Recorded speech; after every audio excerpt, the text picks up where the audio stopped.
lingkod sa bawat Pilipino at magbibigay ng tamang impormasyon para sa tahimik at maayos na Pilipinas. Police News Network, alagad ng batas, tagapagtaguyod ng balitang pulis, sandigan ng mamamayan, patnubay ng katotohanan. Kampo Krame, maghahatid ng pinakahuling kaganapan at nagbabagang balita. Ito ang PNN Police News Network. At ngayon, ang inyong mga tagapagbalita. Magandang araw, bagong Pilipinas. Kami ang inyong alagad ng batas tagataguyod ng Balitang Pulis. Patrolman Lubimir Julian at Patrolwoman Mary Grace Artizuela mula sa PNP Anti-Cybercrime Group. Maghahatid sa inyo ng tamang balita, kwento ng pulis at serbisyo para sa mamamayan. At ito ang PNP News Online.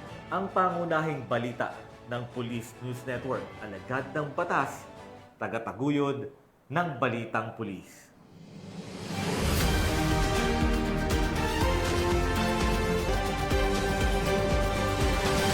Narito ang mga balitang dapat niyong abangan. Mahigit 2 milyong pisong halaga ng shabu na kumpiska ng PNP at PIDEA sa Lanao del Sur. 4 na biktima ng human trafficking na iligtas ng PNP sa Albay. At 2.6 bilyong pisong halaga ng marijuana nasabat sa bypass operation sa Davao City.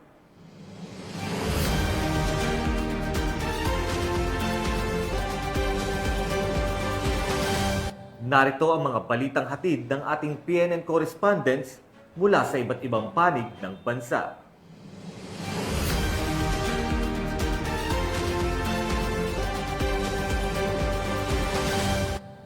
Simulan natin ang balita mula sa bahagi ng Luzon.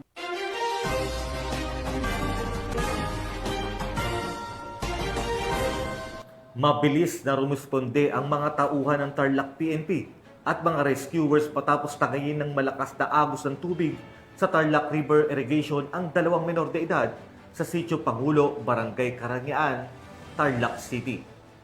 Agad namang nakapagsagawa ng rescue operation ang mga otoridad na nagresulta sa kanilang matagumpay na pagkasagip. Yan ang balitang hatid ni Patrolwoman Lixen Reyes Saweran.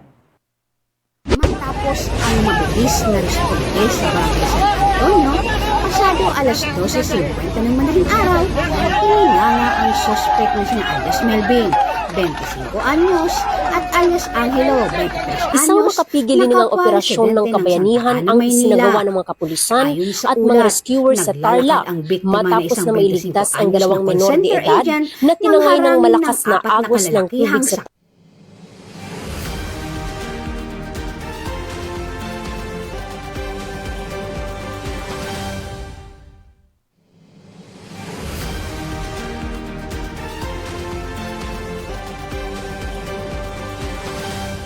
Matapos ang mabilis na responde sa Barangay San Antonio, pasado alas 12:50 ng madaling araw, hininganga ang suspect na sina alias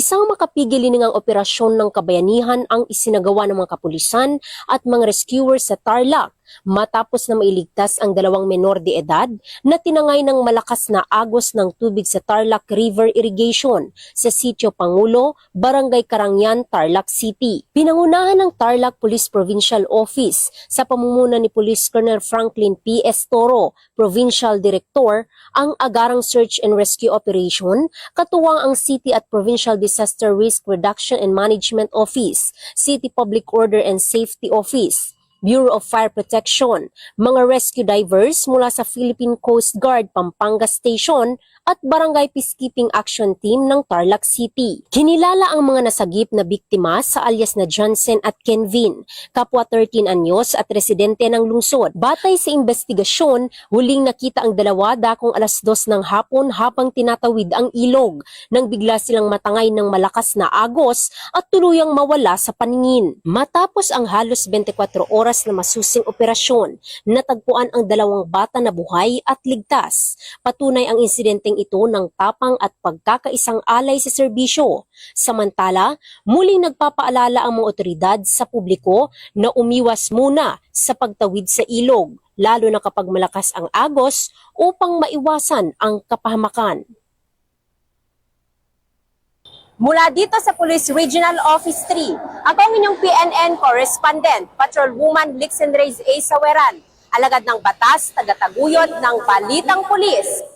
Maraming salamat, Patrolwoman Saweran. Isang top most wanted person sa kasong karnaping ang huli ng PNP Highway Patrol Group sa ikinasang Manhunt Charlie Operation sa Barangay Bagong Sikat, San Jose Occidental, Mindoro. Nakatutok dyan si Patrolman Mark Roland Feliciano. Ng oras ang mga operatiba ng Regional Highway Patrol Unit Mimaropa na magsagawa ng isang Manhunt Charlie Operation para huliin ang isang lalaking wanted na may waranto para sa kasong karnaping sa Barangay Bagong Sikat, San Jose Occidental, Mindoro nitong nakarang araw. Kinilala ang suspect na si alias Randy Boy, 26 na taong gulang na nakatira sa Barangay Labangan, Poblasyon, San Jose Occidental, Mindoro. Ang PHPK Occidental Mindoro ay nagsagawa ng Manhunt Charlie. Matagumpay na nahuli si alias Sunny sa Barangay Bagong Sikat, San Jose Occidental, Mindoro at temporaryong kinustudiya sa aming opisina at amin nang tinunover siya sa Judicial Court. Sa ating mamamayan ng Mimaropa, i-report niyo po agad anumang krimen na nangyayari sa ating kalsada, dalian po natin gagawa ng aksyon. Hindi na nga pumalagpa ang suspect at binasahan ang kanyang karapatan sa salitang kanyang nauunawaan at harap sa kasong Republic Act 10883 or the New Anti-Carnapping Act of 2016 sa bisa ng warrant of arrest na may nirekomendang piyansang 300,000 piso. Samantalang ang suspect ay pansamantalang nasa kustodiya ng Provincial Highway Patrol Unit Occidental, Mindoro para sa dokumentasyon at tamang disposisyon habang inaantay ang pagharap nito sa korte. Sa anumang katanungan, reklamo o impormasyon, ang himpilan ng Highway Patrol Group ay laging bukas upang kayo'y tulungan. Kami ang Guardian of the Highways, ang kakampi nyo sa kalsada na patuloy na magbibigay ng serbisyong HPG. Dahil dito sa ating bagong Pilipinas, ang gusto ng pulis, ligtas ka. At sa iba pang balitang serbisyong HPG, tumutok lamang sa aming YouTube channel at Facebook page na Police News Network. Mula sa tanggapan ng kakampi nyo sa kalsada, ako po si Patrolman Mark Roland Feliciano para sa Police News Network, alagad ng batas, tagataguyod ng Balitang Pulis. Maraming salamat, Patrolman Feliciano. Arestado ang nakatalang top 2 most wanted person ng mga tauhan ng Bani Municipal Police Station dahil sa kaso nitong qualified rape sa Bani, Pangasinan. Yan ang report mula kay Police Corporal Joanna Marie de los Santos.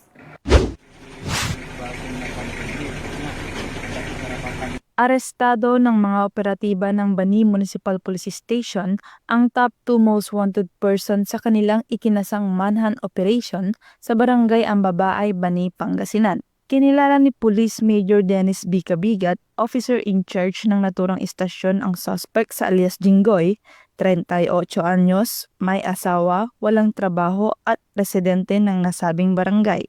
Siya ay naresto gabi nitong Biyernes sa bisa ng warrant of arrest para sa kasong 6 counts of qualified rape sa ilalim ng paragraph 1 ng Article 266-A kaugnay ng Article 266-B ng Revised Penal Code.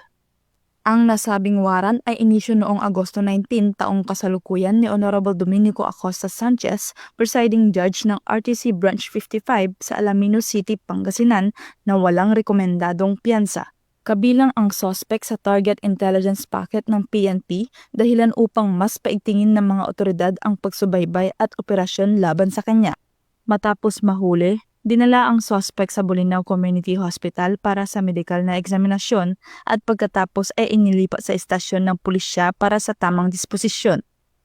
Ayon kay Police Major Kabigat, ang kanilang operasyon ay bahagi ng mas pinaigting ng kampanya laban sa mga most wanted persons upang masiguro ang kaligtasan ng kanilang mga nasasakupan at maihatid ang hustisya sa mga biktima. Nagpahayag din ng pasasalamat ang kanilang himpilan sa publiko na patuloy na nakikipagtulungan sa pagbibigay ng impormasyon ukol sa kinaroroonan ng mga ito. Mula dito sa Ilocos Region, ako ang inyong PNN correspondent, Police Corporal Joanna Marie N. Santos, alagad ng batas, tagataguyod ng balitang pulis. Maraming salamat, Police Corporal Santos. Bumagsak sa kamay ng mga otoridad ang isang personalidad na kabilang sa most wanted person at sangkot umano sa iligal na droga matapos ang ikinasang operasyon ng Pililla Municipal Police Station sa lalawigan ng Rizal. Tinutukan niya ni Patrolwoman Jessie Cris Obrero.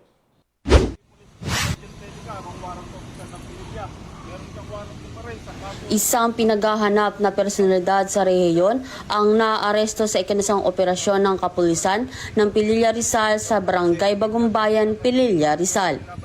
Kinilala ang naaresto na si alias Puno, 47 taong gulang, binata at residente ng Barangay Kisao, Pililla Rizal.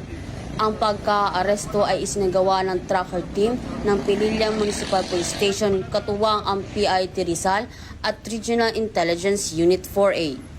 Si Puno ay nahaharap sa kasong paglabag sa Republic Act 9165 o Comprehensive Dangerous Drug Act of 2002, alinsunod sa warrant of arrest na inilabas ng RTC Branch 80 Morong, Rizal. Sa kasalukuyan, ang naarestong akusado ay nasa kustodiya ng Pililla Custodial Facility para sa kaukulang disposisyon. Mula dito sa Calabarzon, ako ang inyong Police News Network Correspondent, Patrolwoman Jessie Cris S. Obrero, alagad ng batas, tagataguyod ng Balitang Pulis. Maraming salamat, Patrolwoman Obrero. Matagumpay na niligtas ng mga tauhan ng Albay at Masbate Police Provincial Office ang 4 na individual mula sa tangkang human trafficking matapos ang isinagawang rescue operation sa bayan ng Piduran, Albay. Nakibalita dyan si Police Corporal Doxy Charis Casasos. Na kumilos ang mga operatiba ng pulisya sa Bicol matapos nilang mailigtas ang 4 na individual mula sa tangkang human trafficking sa Piuduran Port, Barangay 4, Piuduran, Albay nitong Setyembre taong kasalukuyan. Ang mga biktima ay naakit umano ng mga huwad na pangako ng trabaho sa ibang lugar ngunit agad na napigilan ang kanilang pagbiyahe. Ayon kay Police Colonel Noel Donato Nunez, Provincial Director ng Albay Police Provincial Office, nang magsumbong ang isang kaanak na isa sa mga biktima, agad na ikinasa ng mga tauhan ng Albay Police Provincial Office at Masbate Police Provincial Office ang operasyon. Sa kanilang maagap na pagresponde, natuntun ang mga biktima at nailigtas bago sila tuluyang madala ng mga recruiter na sangkot sa iligal na aktibidad. Sa kasalukuyan, ang mga biktima ay nasa pangangalaga ng mga otoridad at sumasailalim sa debriefing at kaukulang tulong mula sa mga ahensya ng pamahalaan. Patuloy namang tinutugis ng PNP ang mga nasa likod ng human trafficking syndicate upang masiguro ang hustisya at maprotektahan ang mas maraming kababayan laban sa ganitong modus. Pinuri naman ni Police Brigadier General Nestor C. Babagay Jr., Regional Director ng Police Regional Office 5, ang mabilis na koordinasyon ng lahat na sangkot na ahensya at inulit ang matibay na panindigan ng PNP laban sa human trafficking. Mula dito sa Bicol Region, ako po inyong PNN Correspondent, Police Corporal Doxy Charis Casasos, alagad ng batas tagataguyod ng Balitang Pulis.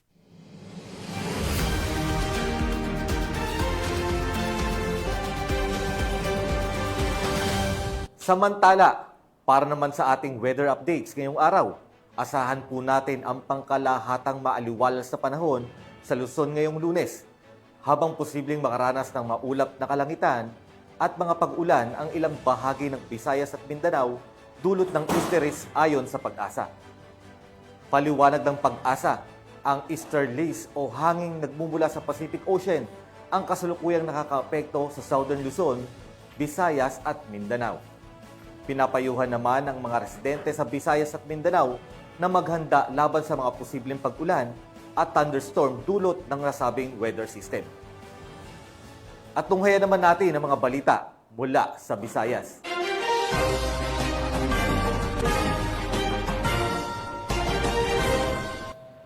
2 individual na hinihinalang sangkot sa illegal na droga ang naaresto ng mga operatiba ng Ormoc City Police Office sa isinagawang bypass operation sa Barangay Curva, Ormoc City. Batay sa ulat, nakumpiska mula sa mga suspect ang tinatayang mahigit 2 milyong halaga ng hinihinalang shabu na nakasilid sa ilang pakete at may kabuang timbang na higit 300 gramo. Patrolwoman Camberley Flores sa balita. 2,258,824 pesos halaga ng shabu ang nasabat sa 2 drug suspects sa ikinasang bypass operation ng mga operatiba sa Barangay Corva, Ormoc City. Bandang alas 2:21 ng hapon ng ikasang operasyon ng mga tauhan ng Ormoc City Drug Enforcement Unit kasama ang Ormoc City Intelligence Unit, Ormoc City Police Station 3, City Intelligence Team Ormoc at Regional Intelligence Unit 8 sa koordinasyon sa Philippine Drug Enforcement Agency 8. Nakumpiska sa mga suspect ang 4 na pakete at 3 knotted transparent plastic packs ng hinihinalang shabu na may tinatayang timbang na 332.18 gramo na nagkakahalaga ng 2,258,824 pesos, isang genuine 500 peso bill na ginamit bilang bypass money, isang unit ng caliber 45 Colt Mark IV pistol, kasama ang 3 bala at mga drug para pernalya. Maharap ang mga suspect sa kasong paglabag sa Section 5 at 11 ng RA 9165 o Comprehensive Dangerous Drugs Act of 2002 at RA 10591 o Comprehensive Firearms and Ammunition Regulation Act. Ang matagumpay na operasyon ay bunga ng pagpapaigting ng Ormoc City PNP, katuwang ang iba pang ahensya ng gobyerno sa kampanya laban sa ilegal na droga upang matiyak ang kaayusan at kapayapaan sa nasasakupan. Dahil sa bagong Pilipinas, ang gusto ng pulis, ligtas ka. Mula dito sa Eastern Visayas, ako ang inyong PNN correspondent, Patrolwoman Flores, alagad ng batas, tagataguyod ng Balitang Pulis. Maraming salamat, Patrolwoman Flores. Mahigit 400,000 pisong halaga ng shabu ang nakumpiska ng PNP mula sa isang high-value individual sa isinagawang bypass operation sa Bohol. Yan ang tinutukan ni Patrolwoman Judith Nicanor. Sa kulungan ang bagsak ng isang high-value individual matapos itong mahulihan ng 442,000 halaga ng hinihinalang shabu sa isinagawang bypass operation ng kapulisan ng Bohol sa Purok 2 Barangay Upper de La Paz, Cortes, Bohol na ito lamang nakaraan. Ayon kay Police Lieutenant Colonel Jomar S. Pumarejos, Chief ng Provincial Intelligence Unit, Provincial Drug Enforcement Unit ng Bohol Police Provincial Office, bandang alauna ng hapon ng ikinasal ng mga operatiba ang naturang operasyon na nagresulta sa pagkasakote ng high-value individual na suspect na si Jason, 41 anyos na residente ng Purok 1, Barangay Taloto, Tagbilaran City, Bohol. Nasabat mula sa suspect ang 15 pakete ng hinihinalang shabu na may timbang na 65 grams at 442,000 pesos na standard drug price, bypass money, Realme cellphone at belt bag. Kasong paglabag sa Section 5 at 11 Article 2 na Republic Act 9165 o Comprehensive Dangerous Drugs Act of 2002 ang kakaharapin ng suspect na kasalukuyang nakapiit sa Cortes Municipal Police Station. Sa ilalim ng 7-point agenda ni Acting Chief PNP, Police Lieutenant General Jose Melencio Sina Artates Jr., buong determinasyon ng mga kapulisan ng Bohol sa pagtugis sa mga sangkot sa iligal na droga upang mapanatili ang kaayusan at kaligtasan ng komunidad dahil sa bagong Pilipinas, ang gusto ng pulis, ligtas ka. Mula dito sa Central Visayas, ako ang Police News Network Correspondent, Patrolwoman Judith Nicanor, alagad ng batas, tagataguyod ng Balitang Pulis. Maraming salamat, Patrolwoman Nicanor. Bilang bahagi ng pagdiriwang ng 31st National Crime Prevention Week, nagsagawa ang Police Regional Office 6 ng iba't ibang makabuluhang aktibidad, gaya ng mangrove planting, clean-up drive at medical mission, upang palakasin ang ugnayan ng kapulisan at pamayanan, mapangalagaan ang kalikasan at mayatid ang serbisyong medikal sa mga nangangailangan. Patrolwoman Justin May Halyores sa report. Police Regional Office 6 ang nanguna sa isang mangrove planting drive bilang bahagi ng pagdiriwang ng 31st National Crime Prevention Week nito lamang ika-6 ng Setyembre taong kasalukuyan. Ipinakita ng aktibidad ang dedikasyon ng Philippine National Police hindi lamang sa pagpigil ng krimen, kundi pati sa pangangalaga ng kalikasan bilang mahalagang bahagi ng kanilang serbisyo sa komunidad. Pinangunahan ni Police Brigadier General Josefino D. Ligan, Regional Director ng Pro 6, katuwang si si Police Colonel Victorino E. Romanillos Jr., Chief Arcad, kasama ang mga personnel ng Police Regional Office 6 ang pagtatanim ng 1,500 na mangrove propagules sa baybayin ng Barangay Hinaktakan, La Paz, Iloilo City. Katuwang sa aktibidad ang NAPOLCOM 6 na pinamumunuan ni Attorney Jerome L.B. Asuga, National Bureau of Investigation, Western Visayas, barangay officials at si Miss Janice May R.C. ng Senro na nagbigay ng orientation ukol sa tamang pagtatanim ng mga mangroves. Dumalo rin ang mga tauhan mula sa Philippine Coast Guard, Bureau of Fire Protection 6, BJMP Region 6, Philippine Army at iba pang stakeholders.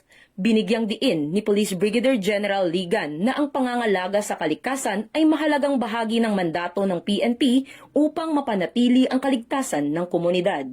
Tampok rin sa aktibidad ang clean-up drive sa naturang lugar kung saan nilinis ng mga kalahok ang mga basurang nakakalat. Sako-sakong mga basura ang kanilang dala mula sa paglilinis, baon ang bagong pag-asa para sa kinabukasan. Naging pagkakataon ang aktibidad upang palakasin ang samahan ng pagkakaisa ng iba't ibang ahensya ng gobyerno, pribadong sektor at lokal na pamahalaan. Ipinapakita rin ito ang advokasya ng PNP na makakalikasan na isa sa kanilang core values. Hindi natatapos sa mangrove planting at clean-up drive ang inalay na serbisyo ng Pro-6 para sa bayan. Naghandog rin sila ng medical, optical, dental mission at libreng gupit sa mga residente ng nasabing barangay at mga katabing bayan nito na siyang labis na ikinagalak ng mga benepisyaryo. Muli, pinatunayan ng Police Regional Office 6 na ang tunay na serbisyo ng kapulisan ay hindi natatapos sa pagpapatupad ng batas. Bahagi rin ito ang pagiging tagapangalaga ng kalikasan at katuwang ng mamamayan sa pagtataguyod ng isang ligtas, mapayapa at malusog na kinabukasan para sa mga susunod pang henerasyon. Dahil sa bagong Pilipinas, ang gusto ng pulis, ligtas ka. Mula rito sa Police Regional Office 6, ako ang inyong PNN Correspondent Patrolwoman Justin May Halyores. Alagad ng batas, tagataguyod ng balitang pulis. Maraming salamat, Patrolwoman Halyores. Narito naman ang mga balita mula sa Mindanao.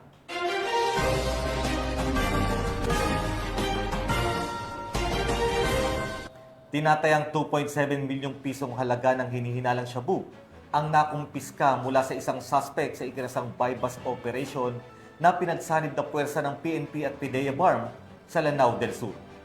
Patuloy namang paigtingin pa ng PNP ang operasyon kontra iligal na droga at hinimok ang publiko na makipagtulungan upang matuldukan ang kalakalan ng iligal na droga. Patrolwoman Judy Ann Alibo sa balita. Kumpiska ang higit 2.7 milyon halaga ng shabu mula sa narestong individual sa isinagawang buy-bust operation ng PNP at PDEA BARM sa Ampaw, Lanao del Sur nito lamang 5 ng Setyembre taong kasalukuyan.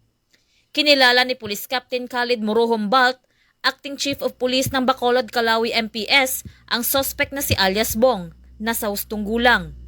Ayon sa ulat, bandang 3:30 ng hapon, nang isinagawa ng mga operatiba mula sa Bacolod, Calawi Municipal Police Station, 1st PMFC ng Lanao del Sur Police Provincial Office, Regional Police Drug Enforcement Unit BAR, SOU BAR ng PNP DEG, 45th Special Action Company, 4th Special Action Battalion ng PNP SAF at PDEA Lanao del Sur Provincial Office ang isang buy-bust operation sa naturang lugar.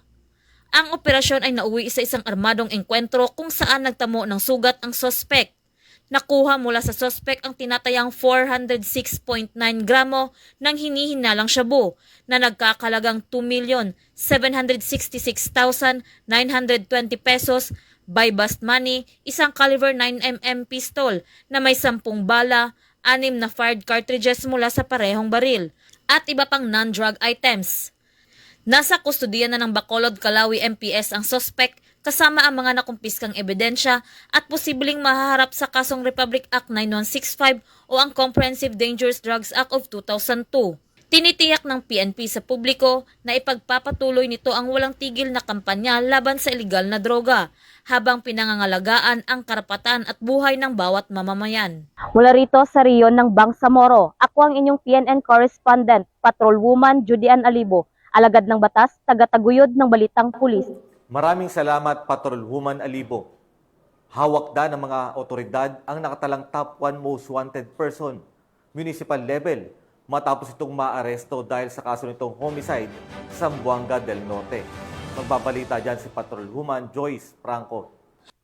Ang isang top 1 most wanted person municipal level sa kasong homicide sa isinagawang law enforcement operation ng Zamboanga del Norte Provincial Intelligence Unit, katuwang ang LAZI MPS, Dapitan CPS, 5th SOU Mabuhay SBC at 1st Zamboanga del Norte Provincial Mobile Force Company sa barangay Napo, Dapitan, Zamboanga del Norte. Kinilala ng mga otoridad ang suspect na si alias Bert, 53 anyos, may asawa at residente ng Barangay Upper, Complanas, Lazi, Siquijor. Ang suspect ay nahaharap sa kasong homicide. Nasa kustodiya ng Dapitan City Police Station ang suspect para sa maayos na disposisyon ng kaso. Patunay lamang na ang pambansang pulisya, katuwang iba't ibang ahensya ng gobyerno ay patuloy sa pagpapatupad ng kanilang sinumpaang tungkulin kontra kriminalidad na naaayon sa agenda ng gobyerno na itaguyod ang kaayusan at kaligtasan ng publiko, kapayapaan at seguridad na magkaroon ng maunlad na isang bagong Pilipinas. Mula dito sa Zamboanga Peninsula, nagbabalita ako ang inyong PNN correspondent, Patrolwoman Joyce Franco,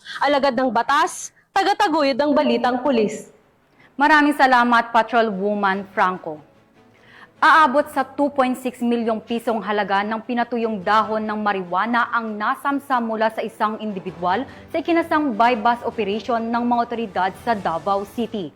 Ang balita mula kay Patrolwoman Sheena May Ilagan. Malaking tagumpay laban sa iligal na droga ang naitala sa Davao City matapos masamsam ang hinihinalang marijuana na nagkakalaga ng 2,670,000 pesos sa isang buy-bust operation na isigawa na pinagsanib na persa ng mga otoridad sa Barangay 76-A Davao City. Naaresto ang sospek nito lamang Setyembre taong kasalukuyan na kinilala sa alias na Jovan, 18 anyos, isang estudyante at residente ng Barangay 76-A Davao City. Ayon sa ulat, ang sospek ay pangatlo sa listahan ng mga high-value individual sa rehiyon. Pinangunahan ng City Drug Enforcement Unit ang operasyon katuwang ang Regional Police Drug Enforcement Unit 11, Ecolan Police Station at ang Philippine Drug Enforcement Agency 11. Sa nasabing operasyon, na-recover mula sa sospek ang 13.350 kilos na pinatuyong dahon ng marijuana na may mga bunga at iba pang mga ebidensya. Sa ngayon, ang sospek ay naharap sa kasong paglabag sa Republic Act 9165 o Comprehensive Dangerous Drugs Act of 2002. Samantala, ang Police Regional Office 11 ay patuloy na pinapaigting ang laban kontra kriminalidad alinsa sa kampanya ng Bagong Pilipinas na panatili ng kapayapaan at kaayusan tungo sa pagsulong ng bansa. Mula dito sa Rion 11, ako yung PNN correspondent, Patrolwoman Sheena May Ilagan, alagad ng batas, tagataguyod ng balitang pulis. Maraming salamat, Patrolwoman Ilagan. Nasamsam ng PNP ang baril, bala at shabu sa ikinasang search warrant operation sa Alyosan, Cotabato. Alamin ang buong detalye ng report mula kay Patrolwoman Emilu Pedroso. Ng mga otoridad ang baril, bala at shabu sa isinagawang search warrant operation sa Purok 7, Barangay New Panay, Alyosan, Cotabato, nito lamang ika-4 ng Setyembre taong kasalukuyan. Kinilala ni Police Major Bernard M. Abarquez, hepe ng Alyosan Municipal Police Station, ang suspect na si alias Gardo, na residente ng nasabing lugar.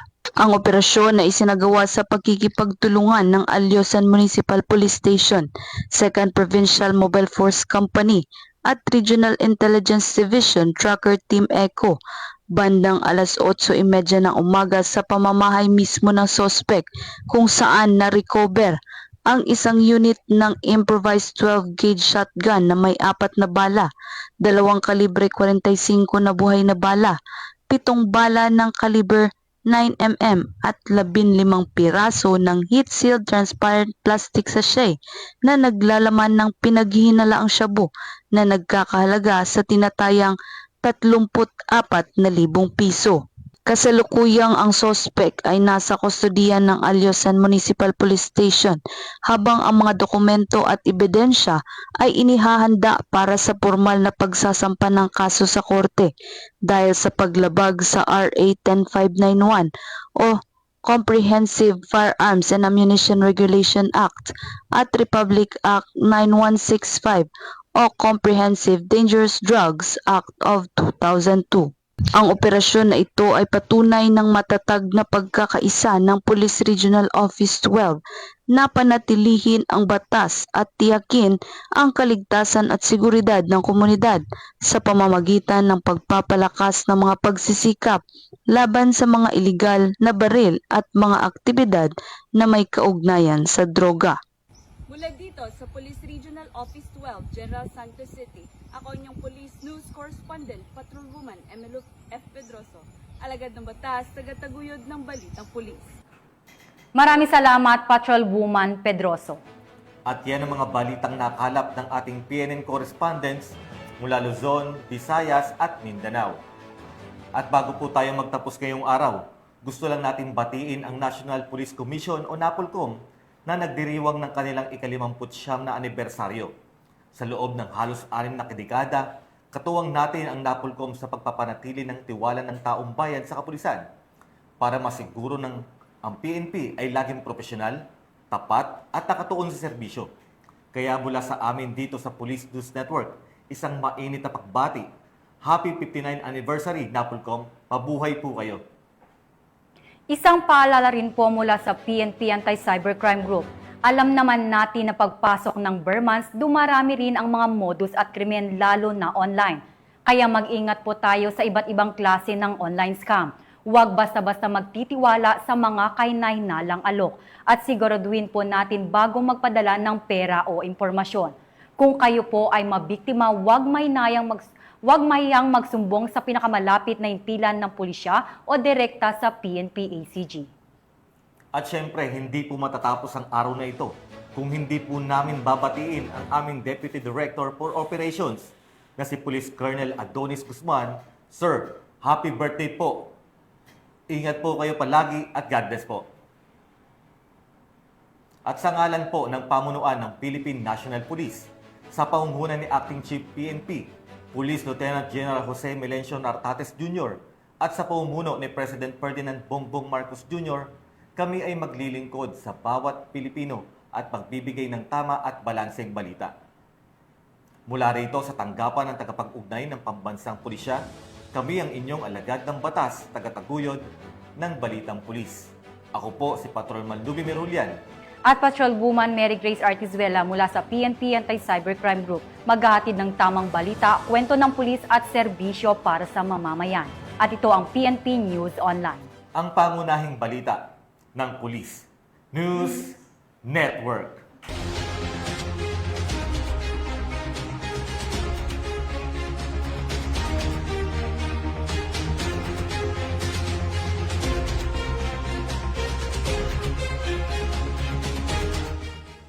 Police News Network, alagad ng batas, tagapagtaguyod ng balitang pulis.